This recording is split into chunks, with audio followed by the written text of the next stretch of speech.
Tennis is considered the sport of kings with a very rich history and plenty of famous athletes. Tournaments such as the US Open, Roland Garros, and Wimbledon are among the most prestigious tournaments of the year. Hi, my name is Gary Fawcett, and this is my audience. Paula Fawcett, Miles Whitener, Miley Whitener.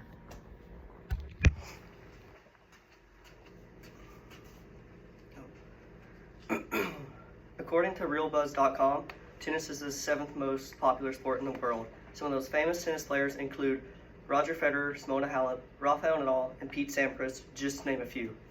The Rafael Nadal Museum is a very welcome addition to the world of tennis. I'm going to talk about the history of tennis dating back to the 1970s, the career of Rafael Nadal, and the exhibits in the museum. Tennis first started gaining popularity around the 1970s. Tennis, as it is known today, differs from the traditional way the game was played. Tennis can be played on 3 different types of surfaces, the first of which is grass, the traditional surface, which plays the fastest out of the 3 surfaces.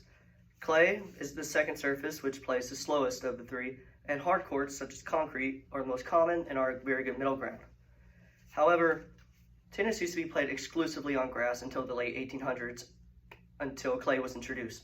It was not until the late 1970s that the Grand Slams started becoming more diverse in the surfaces they were played on.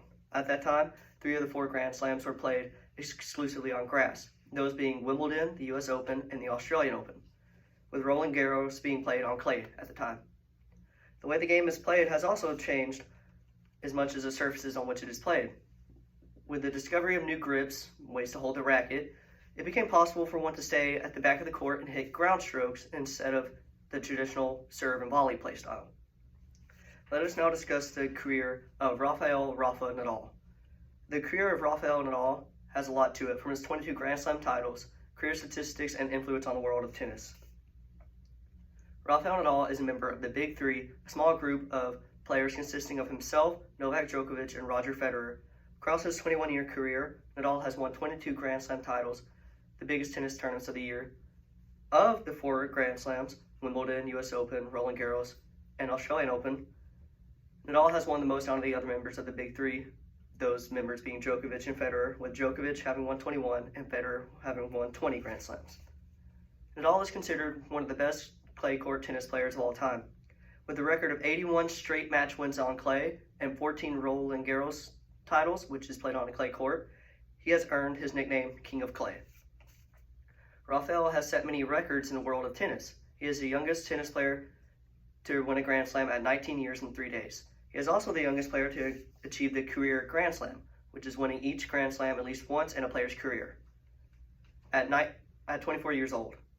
He has also made a very big contribution to the world of tennis rackets, working with French Babolat company Babolat to produce the Pure Aero. Following his 20th Grand Slam, Babolat worked with Nadal to release a limited edition of his signature racket. For visual purposes, this is the Pure Aero USA,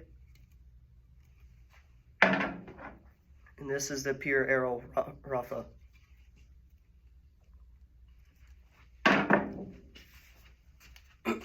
With such an impressive career, one can only imagine what might be in the Rafael Nadal Museum.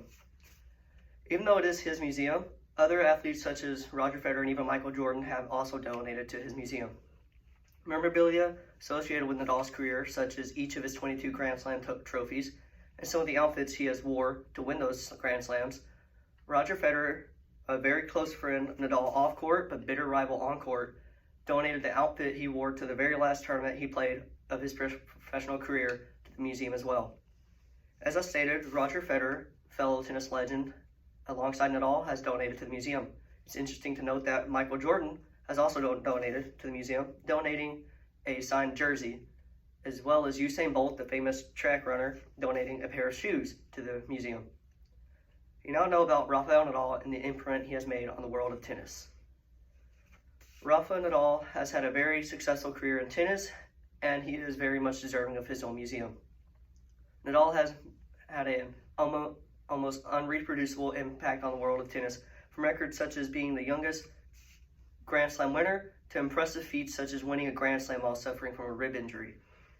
The Rafael Nadal Museum is a welcome addition to the world of tennis. It stands as a reminder of the impact not only Nadal has had on the court, but also the impact his fellow athletes such as Michael Jordan and Roger Federer have had.